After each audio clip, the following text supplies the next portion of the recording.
to LOA Today. Walt Thiessen and life coach Wendy Dillard here.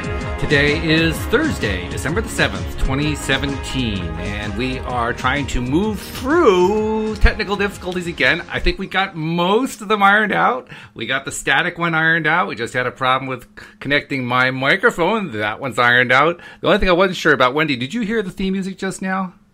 I did. You did. Okay, so that's ironed out too. I think we're in a good place. I like that.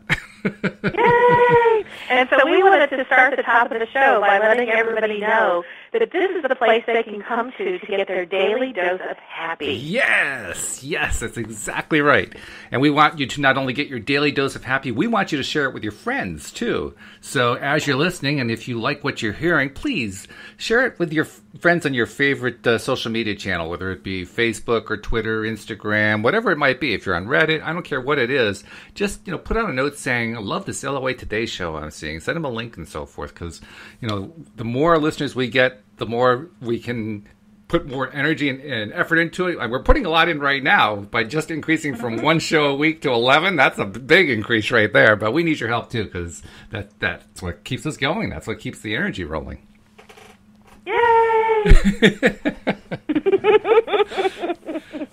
Speaking of energy rolling, yes. Ever since I've been doing this show with you, it has really shifted my energy, like kind of topsy-turvy. Like my sleep cycles have been changing, and really, my day job cycles have been changing. Oh yeah, I mean, I've been going to bed earlier because the show causes me. Well, actually, how do I say this? My normal down cycle of the day is right when we do the show. And so I'm probably using more energy than normal to do the show, which I'm happy to do, but it's kind of like when my natural energy cycle is lower. And so I notice that when I'm done with the show and I'm supposed to go back to my day job and get some stuff done, I'm like wiped out. And so I usually grab dinner and then stare at television and I'm a zombie, and I go to bed early. Well, today's the second day this week that my body woke up at 5 a.m. Whoa. And like I had said before, I'm a late night kind of gal. That's my normal thing. So normally when it's time for me to go to work, that's when I wake up, and I don't wake up any earlier. So now I woke up at 5 a.m. and I thought, my brain's thinking about my job. Might as well just get up and do it. So I started at 5 a.m. today. Oh, my goodness. Now, when you say 5 a.m. is early, what's normal? Like when you normally wake up, and I know that it's not the same time every day, but typically, what is it? 8 o'clock. 8 o'clock. So you're 3 hours early. Home, I get up at 8, I roll out of bed, walk to my office, and I just start. So 8 o'clock.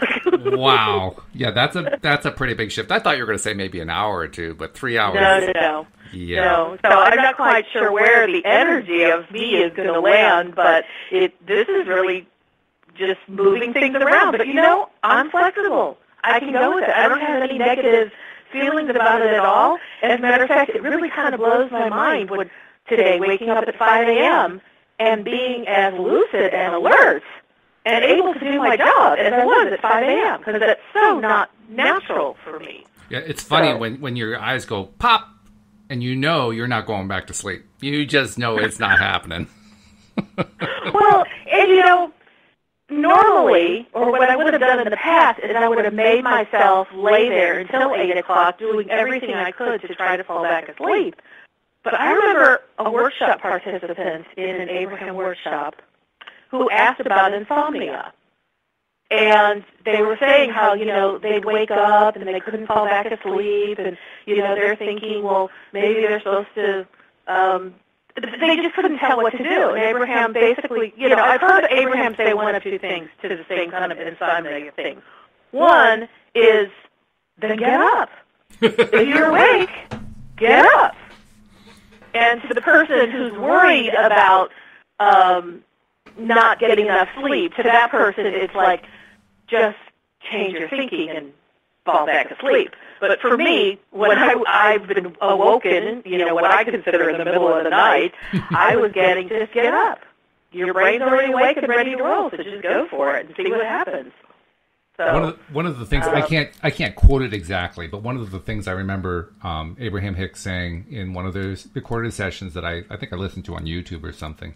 It was the same general topic about sleep and how much sleep you need, and Abraham's message was the reason you need to sleep is because you need to, in essence, these are my words, recover from the negativity of the day.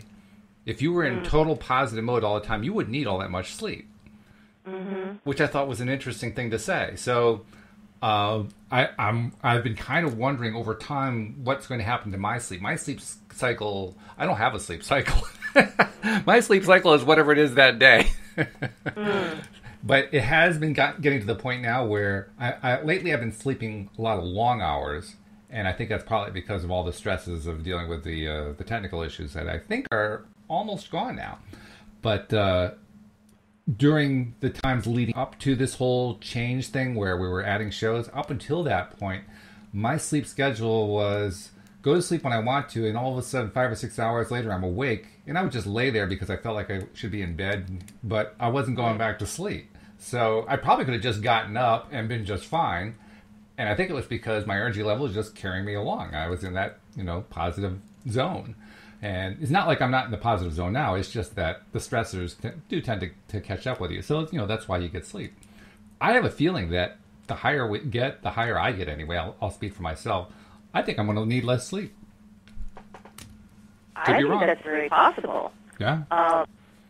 Another consideration, and I'm interested to hear what you might think on this. Okay. I've also kind of heard through different people and other people who are putting themselves out there kind of in a public way, is because your energy is moving out and connecting with other people, that the connecting of other people can also be affecting our energy. It can affect it both in a positive way and or a negative way. So, like for instance, if somebody is, like, let's say you're a public figure. We're not quite there yet, but, we will be eventually.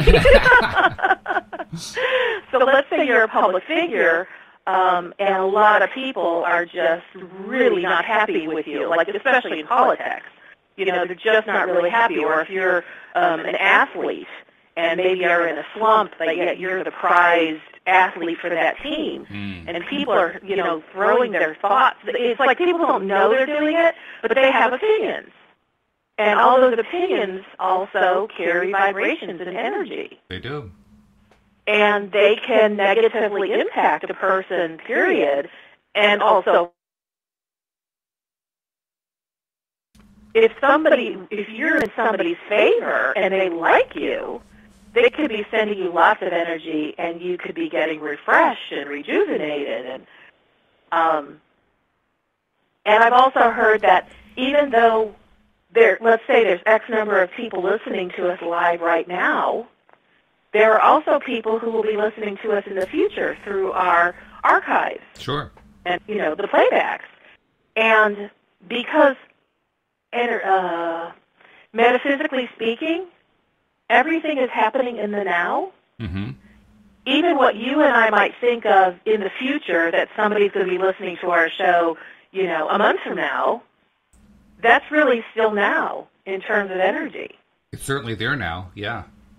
Yeah, and so, I don't know, I just wanted to throw that out there. I don't know that I have a definitive, this is what I definitely know or think, but it's something that I've heard, and it's something I kind of play with to kind of see if there's some validation that I can personally experience in my life to know whether that's how accurate that is. So I would say it's very true. Have you heard that? Not only have I heard of it, I have applied it. Okay. Well, tell me more about your experience with it. Okay. Well, I live in Connecticut, and I'm a basketball fan, so I like the UConn Huskies women's and men's basketball teams, especially the women's team because they've been phenomenal. And I'm also from upstate New York, so I'm a New York Yankee fan. So those are the three teams that I tend to follow the most. And I can tell you stories both with the UConn women and the UConn men and the Yankees that all play into what you were just talking about.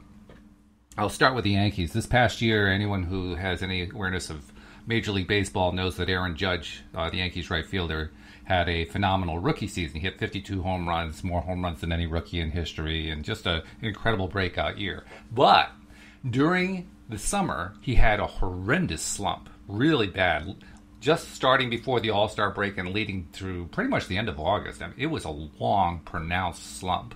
It was so bad that a lot of the commentators were saying, well, he's undermining his own Rookie of the Year credentials. What happened during that period, I tend to pay attention to just what you were talking about, what the fans are saying on the various social media channels or on MLB.com or whatever. And as you might have expected, there was a flurry of comments, ongoing comments about how Judge has got to turn around, he's stinking up the team, all this other kind of stuff. And all the time that those were going on, he was having a really tough time. And I recognized the pattern, so I don't know what took me so long to get after it, so to speak, but somewhere around mid-August, I really started getting on the cases of some of the people who were so rough about it and saying, look, we got to give this guy some positive support. And especially if he's reading any of this stuff, we got to give him stuff to say, hey, we're behind you. We think you can pull out of this. And I got other people involved in the same thing, and it wasn't just me. There were a lot of fans out there who saw what was happening and said, look, we got to get behind him. You got to be positive. You got to put out the positive feelings and so on and so forth. And sure enough, by September, he turned it around and had a September to remember. I mean, his September was just amazing. Now, you could say, well, that was just a baseball player going through his normal downs and ups, and that happens. Ups and downs happen in baseball. But I can't help but notice the fact that the fans were really down on him at the worst part of it, and then the fans started to turn around, and he started to turn around. That, to me, is more than just a little bit coincidental. So there's Exhibit A. Exhibit B is even more fun. Exhibit B is in 2011 and 2012, particularly 2012. 2012 was the year that UConn men's basketball was not supposed to go anywhere. In fact, I think they were picked in their own conference, not just nationally. In their own conference, I think they were picked to finish sixth or seventh, something like that. And come the end of the regular season toward conference tournament time, they were still, I think they were actually in 8th place at that point. And they made a run for it. Well, during that time when they were making a run for it, I was doing the old affirmation thing of, thinking about how wonderful it would be if they were to do this amazing run and win it and so forth. And I just kept fixing it in my mind. I would jump up and down and get excited and pretend they just won the championship and all this kind of thing. And sure enough, that's what they did. And you know why I started doing that? Because I'd done it just a couple of years before when with Kemba Walker, they had done exactly the same thing. They had actually been, this was the last time they were, I think it was the second to last year they were in the Big East Conference before that conference got all shaken up. And that year, they were way, way back in the pack. The Big East Conference Championship comes along, and that's a tough championship because unlike many conference championships, most of them you have to win like 3 or 4 games. That one, if you're that far back in the pack, you have to win 5 games in a row, all against the top teams in the conference. It's unheard of for anybody to do that, but that's exactly what they did. And come the NCAA tournament, I think they were picked for like a 3rd or 4th seed. I can't remember what it was. It was not really a high seeding. And I mean, I know other UConn fans, we were just believing. We were believing they were going to win it all. And they had some really stiff competition, but they won it all. Now, again, another example of, you can tell me, well, it didn't really mean anything. That was just fans supporting people, and, teams do amazing comebacks all the time. Well, you'd have a hard time selling that one to me, but at least I'll give you that one. Here's a third one. The third one was the women's team. The same year that the men's team won it, the women's team were also in the hunt for the championship. Now, they were actually a better bet. I mean, I think most of the country thought they'd be in the Final Four, and they were. But come the last game, they started off the last game kind of poorly, and there were some who were saying they weren't going to make it. I don't know. I was convinced they were going to win it. They were going to win the whole thing, and sure enough, they did. So that the headlines that year were that Storrs, Connecticut was the national capital of American basketball that year.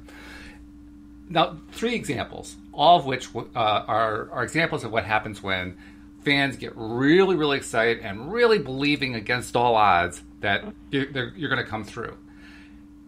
is it true that anytime fans get behind their team, they're going to win? Well, no, obviously, not all teams win. So why doesn't it always happen? That, to me, is the more interesting question. And I suspect that, like you were saying, there are a lot more factors involved than just the fans. But there are so many situations, and I've seen this in the social media commentaries of various fan groups, so many situations where you have a strong group of fans that are pushing, and there's this huge other group of fans that's doubting like crazy. Just absolutely doubting like crazy. We're the sorry losers. We lose all the time. That's the attitude. That's not what they say, but you can just see it in their commentary. And I have to say to myself, how many times have fan bases undermined their own teams? I don't know the answer. If I dig into the book of Abraham Hicks, I've heard them talk about how do you know who wins, and they've had many amazing answers depending on exactly how the question was asked. So tell me. Because sometimes they say everybody's a winner, and they have specific reasons why they say that.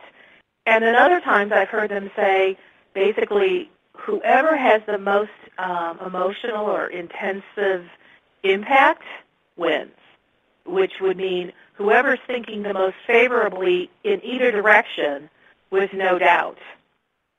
So the way I've kind of perceived that is, and I'm going to just literally make up this example. If everybody is given like 1 unit of energy, if you stay focused on it long enough, it starts to multiply because, momentum begins to take over. But then the moment you start to doubt, it starts to drain your unit of energy. Mm-hmm. So I think that's where all the varying factors come in as far as what we're actually broadcasting into the universe.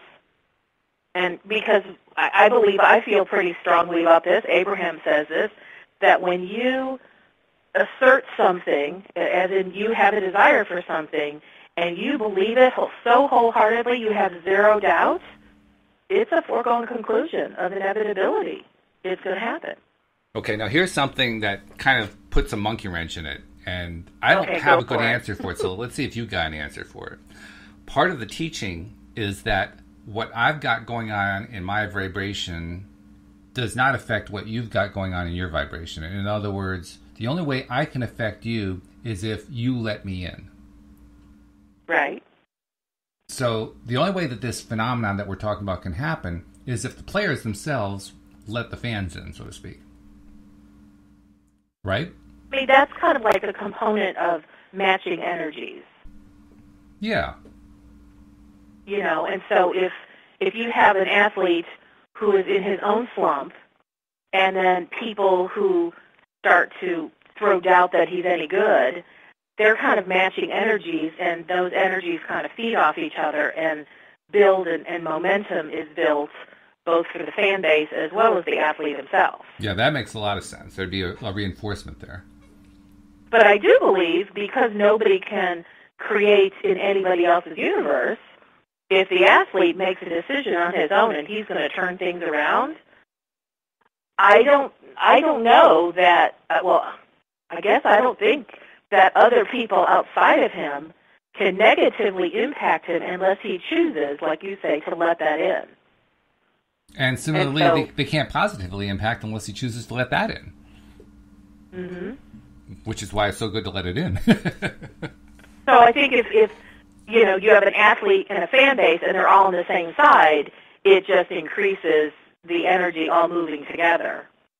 And I think there's another piece of evidence, and this one is actually much stronger because it's not anecdotal. This is actually something that any fan of any sport sees. It's called the home team advantage. The home team advantage is if you're playing in front of your home fans energize you, and you outperform what you do when you're playing on the road. Absolutely. And it shows up time and time again. Sport after sport, the home team wins at a much higher clip than the visiting team does. Well, if that isn't energy feeding the athlete, and the athlete not only feeding off of it, but the two energies being in similar vibration to each other, I don't know what is. Mm-hmm. So there's the best evidence I know of. So it's 20 after the hour, and I promised you that I would remember. Oh, right, yes. At 20 after the hour that we were going to do a plug for how we can build the energy of this show. And I know yesterday I was on loatoday.net, and I saw this giant Facebook button. And I thought, we need to tell people to go to loatoday.net and click on the Facebook button, and that will allow them to like our Facebook page. That's right. And once they're on our Facebook page, it becomes really easy for them to go and share that with their friends. Absolutely true. There's also a Twitter button there, too. So if you have a Twitter account, you can click that and connect it directly into our Twitter account and retweet our tweets about the show. So you can do it that way. We're not on every social media channel, but that actually doesn't matter too much. I mean, I don't think we're on Instagram right now, but if you're an Instagram fanatic, there's no reason why you have to wait for us to give you a button to click on. Just go into your account and say, hey, I'm listening to LOA today. It's a fantastic show. You might want to take a listen to it, see if you like it. You can do that with any social media. So please, give us some love, because when you give us love, that's how we're building the audience. This kind of an audience only builds one at a time by people telling other people about it, and we need you to help us to do that. So share the love. The cool thing about when you give someone else love, you're actually giving it to yourself as well. That's true, isn't it? So it's the ultimate win-win. So if you like us on Facebook, Facebook likes you, and we like you, and LOA Today likes you, and everybody likes you. That's really true. The other thing I've noticed is specifically about Facebook, since you mentioned Facebook, Facebook has a really interesting little thing that goes on in their algorithm. Because if there's something coming through your timeline, through your feed that you don't like, you can click that little thing up at the top and say, don't send me any more of that. And they won't. And you do that often enough with negative stuff. You dropped, so would you say that sentence again? Oh, okay. I said that if you're on Facebook and something comes through your feed on your timeline that you don't like, you can click that little thing up on top that has a drop down and says, don't show me any more of these. And it won't. And in fact, if you do that often enough, it'll stop showing you anything negative. I did that for about 2 to 3 weeks. I only get positive stuff in my feed. I mean, maybe like 1% has a negative spin to it. But you do that consistently for a while, and Facebook will adapt itself to show you only the positive stuff. Pretty cool. That is very cool. I like that. Maybe I've been doing that and didn't realize it, because for the most part, I get positive stuff in my feed. Well, it also has a lot to do with who your friends are. So if you're friending people and they're sending you positive stuff, and they tend to do that because they're positive like you, well, you're going to get positive stuff. It would not surprise me if at least 50% of my Facebook friends are in the metaphysical community. So that's very possible. That we're a positive group of people. Well, that's good stuff. That's very good. So anyway, speaking of positivity... Go ahead. Please go ahead. Speaking of positivity, we came up with an article online by a gentleman named Remez Sasson, who I believe is actually an Indian, although I'm not 100% sure. His photo could be almost any nationality. It's hard to tell. But his traffic looks like is mostly in India, so I'm guessing he's Indian.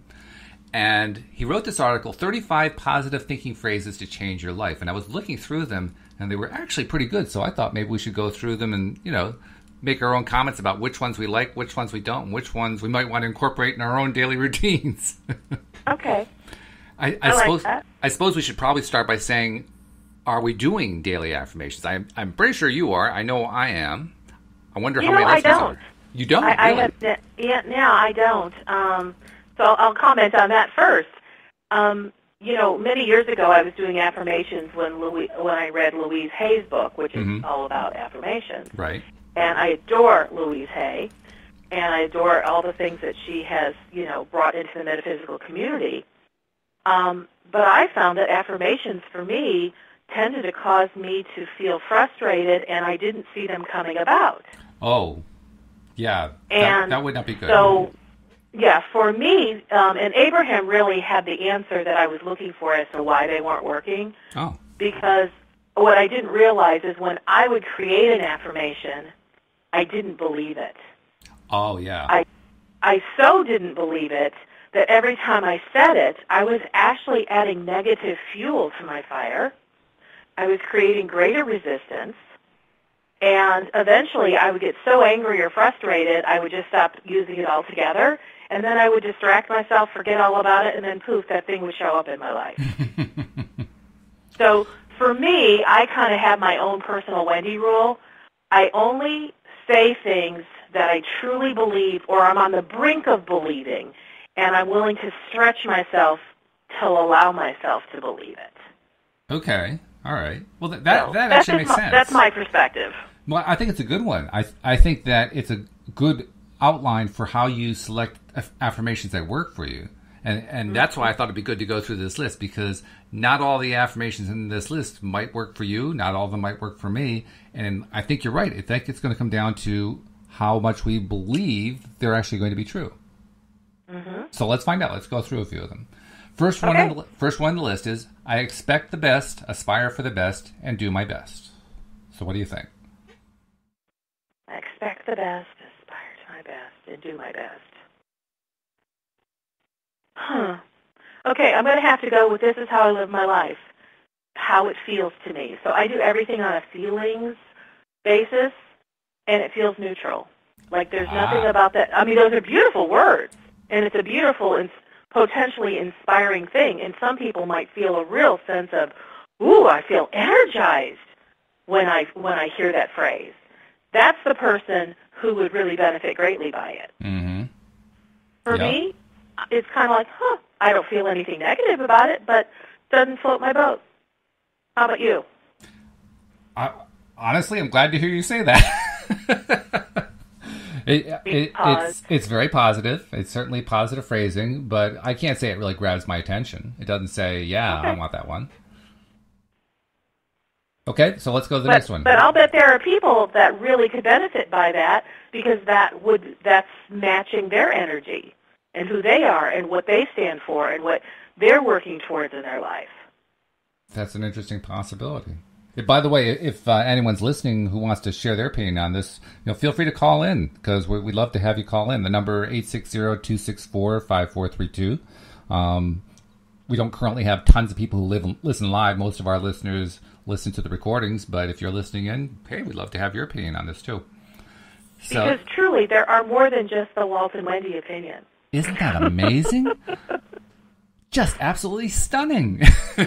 I know. It's only because we only hear our voices on the show. We think it's only all about Walt and Wendy, but there are really other people's opinions out there. And that's why we'd love for you to call into our show and let us know what your opinion is. Who'd have thunk it, I tell you. So let's go on to number 2. What's the next affirmation? Okay, number 2. As the sun shines after the night is over, so success appears after problems and failures. Oh, my. That to me doesn't feel like an affirmation. That has like a negative twist to it. Yeah, that doesn't quite work. I think we can actually, it sounds like a beautiful poem. Yeah, it does, doesn't it? Mm-hmm. I mean, beautiful words, but it feels more like a poem to me. Well, the third one looks a little bit better. Let's see what you think of this one. The third one is, if some people achieve success, it means that others can too, including you. That sounds more like a talking yourself into it one in some ways. That's exactly it. And that to me doesn't feel like an affirmation. That feels like a good argument is too strong of word, but it's like somebody's trying to influence somebody into that. And I think it would serve in that purpose, like if you're having a hard time holding on to feeling like you could have success. Mm-hmm. So read that one again. If some people achieve success, it means that others can too, including you. So it does let you know, if someone's done it, there's a possibility it can be done again by somebody else, including yourself. But again, I don't know that I would call that an affirmation. I think that's more trying to influence myself into believing in my own personal success. I'm beginning to think here that these really aren't affirmations. I'm beginning to think these are really more along the lines of helping people who are in a bad place find a better feeling thought.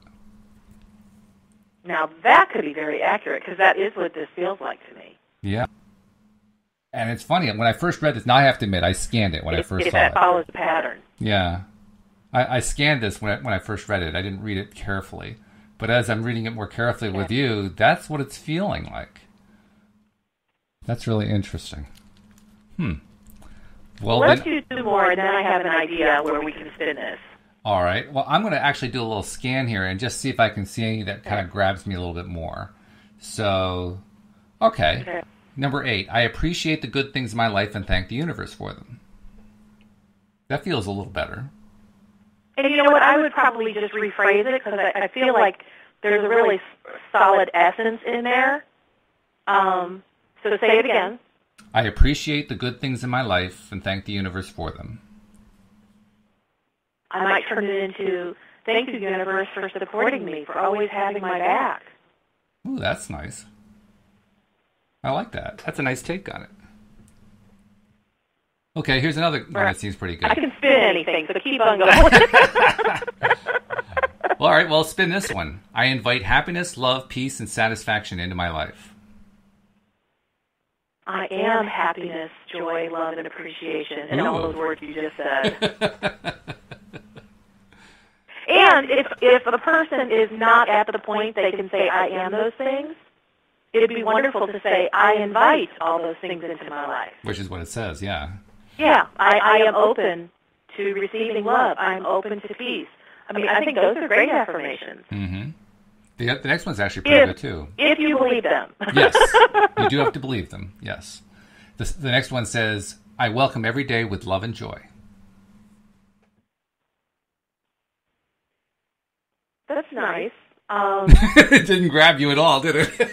No, but you know, this is really about where am I in my evolution, and I have really moved into the place of beingness, where I like to have phrases of I am, but there once was a time I couldn't go there, because saying I am, love, joy, peace, etc., was too big of a leap for me.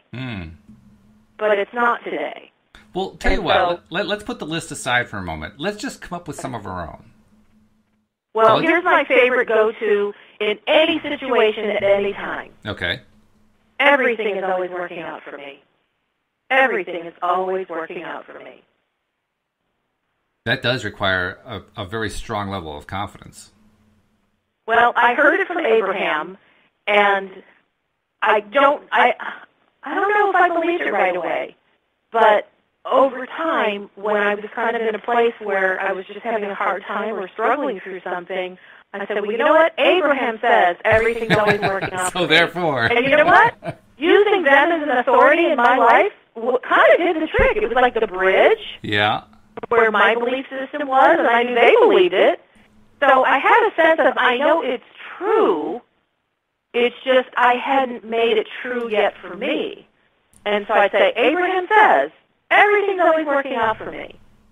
And eventually I dropped the Abraham says, and it became my own go-to. As you say that, I'm realizing that I don't actually phrase anything as Abraham says when I'm talking to myself. I do when I'm talking to you or to somebody else on the show here or whatever. But when I'm talking to myself, I don't really do that. And yet, that's kind of the meaning behind it. So I may phrase it as something like, in asked and it is given, it says, or I read it in the law of attraction, or something along that line. And in that sense, I'm kind of indirectly saying the same thing. I think you're right. If once you've kind of accepted the idea of that what Abraham through Esther Hicks is telling us is valid and has a lot of good stuff in it, you tend to develop a trust for it. And as that trust develops, you're right, it becomes easier to just kind of take it on faith, if you will. And even if you don't have the direct confidence, you have confidence that they're confident about it. And so that kind of pulls you along. Well, and that to me is where the power purposely choose to listen to things of positive effect really comes to play, because you may not believe, like even if somebody's listening to us now and they think we're, crazy because they don't believe anything we're saying, but they've at least listened to it, there could be a point in someone's life, a couple months, days down the road, where they need to pull in a positive thought. And they might go, in other words, their inner being might remind them of the phrase, for example, everything's always working out for me. And in that moment, that might be the thing that lights them up, even if they're hearing it today and it does nothing for them. So you think there's a carryover effect? I'm sorry, say what kind of effect? A carryover effect? Not sure I know what to do with that phrase. Well, what I'm trying to say is that even if something doesn't immediately impact them, it carries over in their subconscious mind. And at some point, the opportunity for it to reemerge arrives, and it reemerges. And so it carried over to the next event that it showed up in. Well, I think the way how I have experienced that is that when I'm in a place of receiving, impulses of thoughts and phrases just pop into my head. I'll have a memory of a dialogue that was on a television show. Mm-hmm. Or I'll be driving and I'll see a billboard. Here's one, this is wild. At the time, and I'm not saying this to make anybody feel sad because it's really all good, but at the time my brother-in-law was in the hospital because he had just had a stroke. Mm. And, of course, his wife, who's my sister, was really, going through the emotional turmoil of it. And sure. I was heading to the hospital to meet her, mm-hmm. and while I was on my drive, I was talking with her just to kind of keep her in it was just hard for her to be alone. So I was just, talking her through all sorts of things. And I was personally reaching for, some kind of spiritual input that would encourage her. And I go by this billboard, and I swear I've never seen it before, and I can't find it since. And it said, "No more drama." Ooh. And I just burst out, and I just said to her, "Jennifer, no more drama. This is the message for us." And we both had goosebumps as I said it. And I said, "No more drama," because there had just been a whole lot of drama going on that was creating all sorts of angst in hers and her husband's life. Oh.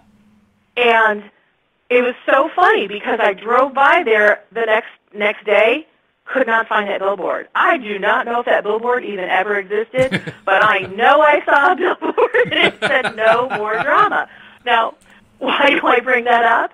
Because I believe when you're asking for answers and when you are open and receptive to receive them, the universe can provide answers in the most unique way, such as a billboard. Because even though I'm not explaining to you or anybody else right now what that meant to her and me, but it was very significant, very powerful, and it was life-changing. It sounds it. And we still, it's been a year and a half, 2 years since that. We still look at each other and go, "No more drama," and laugh. That's great. Because it's like the universe used a billboard. Mm-hmm. And so for me, lots of times, like we were talking about television shows yesterday, there will be key points in a television show that really touched me or that really got my attention. And it might just be a phrase or a sentence. And all of a sudden a flash of that phrase, sentence, or those characters will flash in front of me. And I know that that's the universe's way of presenting a message to me. And so in a way, in that moment, I guess I would sort of call that an affirmation. Mm. It is, really. It also reminds me of a story that my wife tells. This is something that happened, I think it happened before she and I met. She was visiting her brother in Rhode Island, and I believe she was upstairs, and upstairs is basically just the two boys' bedrooms. There's nothing else up there. She was upstairs looking for him, couldn't find him, and she kind of said to the air at large, "Where is Paul?" And the television was on, and it's in one of the boys' rooms there, and it said, "He's downstairs." So she went downstairs, and there he was. Exactly. That's exactly what I'm talking about. Which is crazy. The universe answered. And how? Through a phrase on the television. It's like it's the darndest thing, and, for how many years did I call that a coincidence? Today, I don't call anything a coincidence. I know everything that I experience is somehow a part of my co-creations, and it's part of the orchestrations that the universe is working on my behalf. Yeah, that's a hard concept. It's one that I have been aware of for quite some time, but I know in my own life it's taken me a long time to get to the point where I can feel like every single thing that happens in my life is happening because of thoughts and feelings and interchanges and so forth that happened earlier, and that it's all feeding on itself, and not just feeding on itself, it's reinforcing itself. It's producing more of it. That's the law of attraction part of it. I know theoretically that it's true, but practically, with all the intricate twists and turns and crazy things that happen and so on and so forth in our lives, trying to trace all that is always impossible. So that's why I have a trouble sometimes emotionally believing it. But I'm beginning to. I'm more than beginning to. At this point, I'd say I'm like, I don't know, 40% of the way there, 50% of the way there. But it takes a while. It takes a while. Well, and life experience is the greatest teacher that there is. And until you have specific life experiences where you can go, oh, that's this concept that Abraham talked about, or that I learned about at a Tony Robbins seminar, or that I read in this book, until those concepts become alive to you, it's kind of like, it really is sometimes just head knowledge. Like, you believe it, but you still have a little bit of doubt. And for me, the moment you have a life experience, it changes the dynamic of the thing that you believe in your head to you know it in your entire being. Yeah, and now there is no doubt whatsoever going forward. That is now an absolute. I can't say it's that clean cut. For me, what happens is I have one experience that reinforces it, and so my confidence level increases a little bit. And then a little while later, I have another experience that I'm able to also trace. Oh, that reinforces it. So now the confidence level gets a little bit higher. Over time, it just keeps getting a little bit higher, a little bit higher, a little bit higher. And so over time, you begin to realize, I'm beginning to believe this more. Because that's what a belief is, right? Something that you think over and over again. Well, I'm thinking it over and over again, and I'm starting to believe it now. And so we're going to say over and over again, if you are listening to our show live during 4 to 5 Eastern time, didn't you like that segue? I love that. Was beautifully done. Please call in at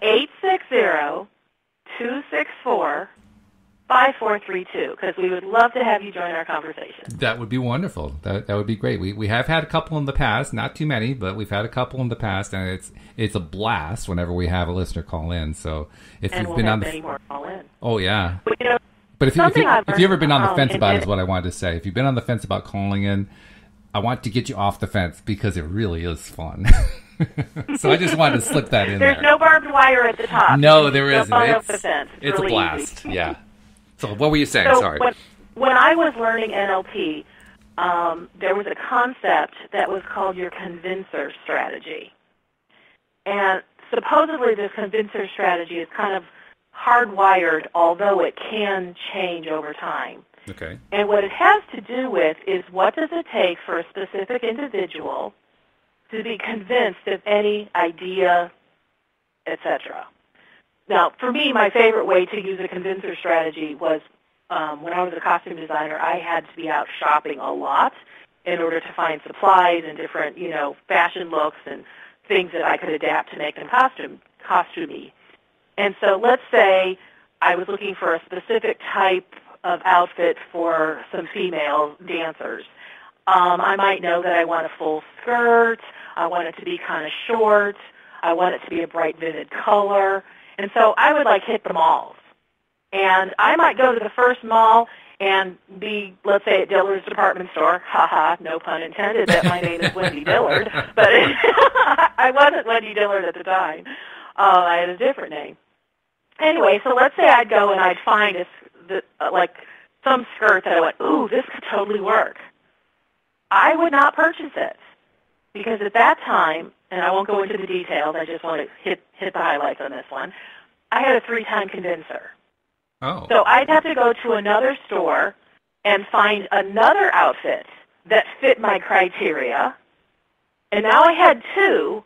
That still wasn't enough for me to feel like I was convinced to make the purchase. So I'd go to another store and another store and another store until I found something else that met my criteria. Now that I had 3, now I could think them through and pick the one I really wanted. Well, wow. Along the time I was actually out and about doing this shopping thing constantly, this is when I was learning NLP. And for those who don't know, NLP stands for Neuro the end of the 50s. And it's about learning how the brain utilizes information. And so when I learned about this convincer strategy, I learned you could change your convincer strategy. Because I was looking at it in terms of, I almost always ended up purchasing the thing I found at the first store. And I would think about, sometimes I'd spend 2 or 3 days doing my shopping research before I made my final decision. I thought, if I had a 1 or a 2-time convincer, I could make this choice a whole lot faster.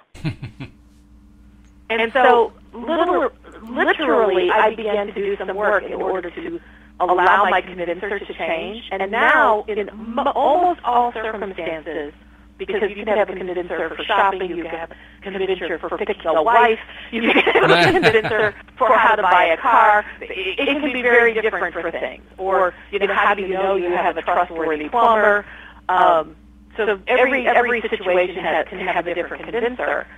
But I kind of made a universal decision for me that I love ease, and I like things to be just synchronistic. And the more I worked with Abraham, and the more I understood that our lives are supposed to be easy and work synchronistically, I'm like, I want to get to the point I have a one-time convincer on almost everything.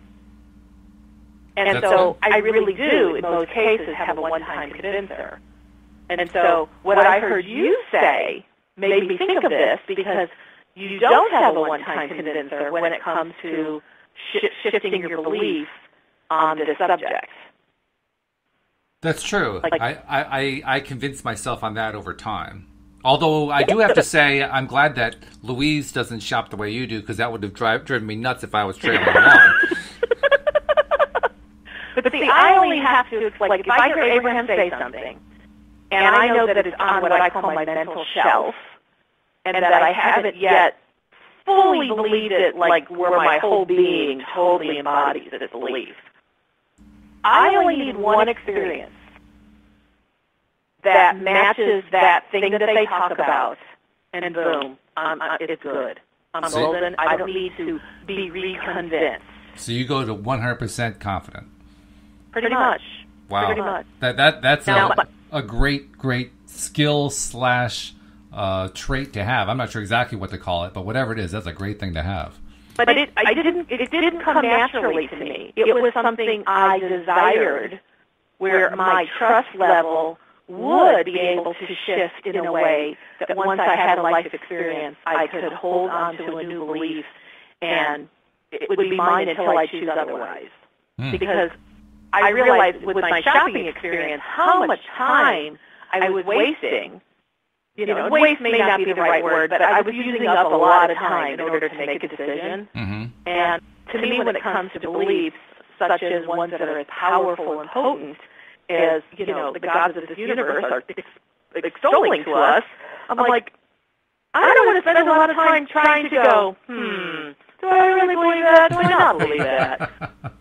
I just wanted it to come faster. That was just my choice, and I asked the universe to help me make it become real for me. If it really is real, just make it become real faster. Because I'm all about faster, better, further, greater improvement. That's an interesting thing. I'm going to have to try doing something like what you just described, putting out there that I want my confidence level to build a whole lot faster than it has. Because from my perspective, it isn't so much that I'm doing it the way you're describing it. For me, it's just that I'm building it slowly, one brick at a time, in the face of a lifetime of believing in logic and reality as I believed it was, and so forth, where everything is just a hard, cold fact, and there's no magic going on in the universe. There's no law of attraction. All that is just nonsense. That's what I'm trying to overcome, is that gigantic wall that I built up over time. And I guess the fact that I know exactly where you're going with it. I understand when I'm saying that it's a gigantic wall that's probably working very much against me. I'm trying simply to describe to you what it felt like and what it has felt like to me all along. And you're right. I agree. I have to shift that thought around so that it no longer seems as big. So I'm hoping maybe putting it out there. Yeah, I want to get there quicker. I want to acknowledging where you are is absolutely, it's kind of like in 12-step programs, it's like admitting something. Just acknowledging it is a big deal. Mm-hmm. But I actually wasn't going to stress on the wall point. Oh, you weren't? Oh, okay. No, I heard you say something about putting the bricks on slowly. And I really felt the energy of you saying slowly. And I just wondered if you were even aware that you were focusing on slowly. For me, slowly in that context meant methodical, but I guess there is a gigantic difference between the two. And I never really thought about what the energy level of that is. Yeah. And I mean, sometimes I just ask I am like the queen of questions. And not at all for judgment, but sometimes we don't even realize that we have just habitually been using certain phrases and words, and either they really aren't true for us or they're obsolete, but unless we stop and ask ourselves the question about the things that we're thinking habitually, they just keep going on habitually. It's true. I think a lot of it for me is a comfort level, because we all have our comfort zones, right? And when you're trying to learn to apply and to believe in the law of attraction and the serendipities that go along with it, and all the crazy things that happen that make stuff come true, and you kind of shake your head and say, there's no way I could have planned that if I tried. When you're trying to move through that, there is a big shift in comfort zone. And I guess part of my comfort zone is if I believe that if I'm doing things methodically, if I'm methodically putting the whole picture together, then there really won't be any leaks in it, and there won't be any breaks in it. And so that way I'll know that this new picture I'm putting together is true and real, and I can believe in it totally. And what you're suggesting is maybe I'm slowing myself down doing that. Well, and I love how you just articulated what your process is, because what I heard was you want to have great certainty that you have gone from one belief to another, and you've done it in a way that you can truly trust and believe, right, that you have logically done it in a way that makes sense to you. And it's like, that to me is all very cool. And now I wonder, now that you've articulated that, I wonder if now you can say, universe, is there a way for me to have this level of comfort that moves at a little bit greater speed? Oh, putting the word comfort in there, the concept of comfort. Yeah, that's a good idea. I mean, because comfort, I heard, was one of your I call it a buzzword. Mm-hmm. That was an important word for you. Yeah, oh yeah. Well, I think it is for most people in one way or another. We want to feel comfortable with our beliefs. Yeah. So how can I be comfortable but move at a little faster pace and still have my comfort? Or maybe more directly, can you help me move it at a faster pace that feels comfortable? And you know what you just did? You just created an affirmation. That's true, I did. Which is kind of what we're talking about today. And much better than the affirmations we were reading out of that article, I have to say. Because and to me, the reason is because this is personalized for you. It's mine. Exactly. You know? Now, I had somebody who, this is a while back, she was a young gal. I love and adore her, and law of attraction was new to her, metaphysical, everything was new to her, affirmations were new to her, and she just was in a really negative place. And she said, what do I say to myself when you're not with me that will help me get myself up? Mm-hmm. Because I don't want to rely on you all the time, which mm-hmm. I'm like, good for her. Sure. She wanted her own self-reliance. Absolutely. And so I just started saying, I go, okay, here are some things that I think you could say, but you tell me, how do they feel when you say them? And we went through a list of different phrases and different affirmations, and she picked and chose the ones that when she said them, she's like, yes, I feel empowered. Yes, that feels good to me. And all the other things I came up with, we threw them out the window because mm-hmm. they didn't matter for her. Right. And we put them on an index card. I think there were like maybe 5 different phrases, and she just carried that with her. And whenever she was struggling with something, she'd pull that out, and she'd look at those, and she would reconnect. This is the important part. She'd reconnect to when she was with me, and she'd say, yes, I feel powerful. Yes, that feels good to me. I think I'd also call those safety affirmations. And the reason I call them safety affirmations, when you're trying to move to a different feeling place and it's uncomfortable, that's where comfort zones come from, and you're trying to put yourself through something that you know doesn't feel just right yet. You know you're going to be good when you get there, but the transition's a little bit rough. You want to have areas to go, thoughts you want to go to, things you can go to when stuff isn't going right.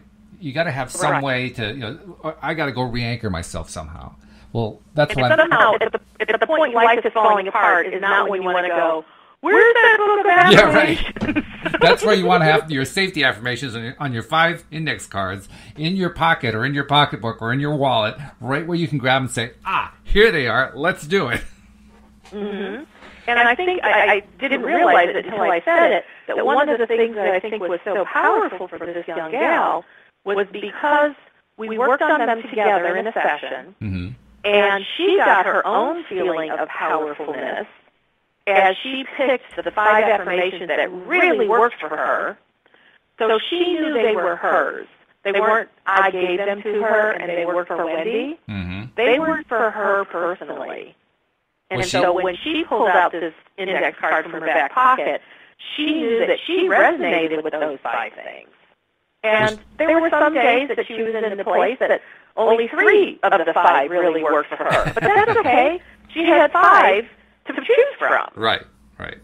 But they weren't just in a book and she read them and, they were somebody else's words. Was she able to contribute to any of them? One of my biggest beliefs about affirmations mm-hmm. is that I believe an affirmation has to be personal. And you have to have already anchored yourself to a positive feeling. That's why I was wondering, was she able to contribute to the development of any of these affirmations, or was she just saying, I'm latching onto the good thing you're saying? Because if she contributed anything to them, that would make them even more powerful for her. Oh, no, all of them. It's like we weren't done with the process until she had made them all her own. So, she contributed her own energy, her own resonance. She received that feeling where she knew that was something that absolutely worked for her because she knew it was true for her. Okay, all right, yeah, that makes more sense to me. Because if she was just picking from your list, mind, who cares? Yeah, right. I mean, if she's picking from your list, she's just picking the best of your list. That's it. Exactly. Because I'd throw out a phrase, and she'd be like, "Well, I like part of it. I said, tell me what part you like."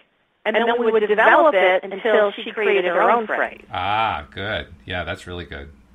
Yeah. So they were all personalized just for her. They didn't resonate with me the same way they did for her, but they didn't have to resonate for me. No, they weren't for you. They were for her. Yeah.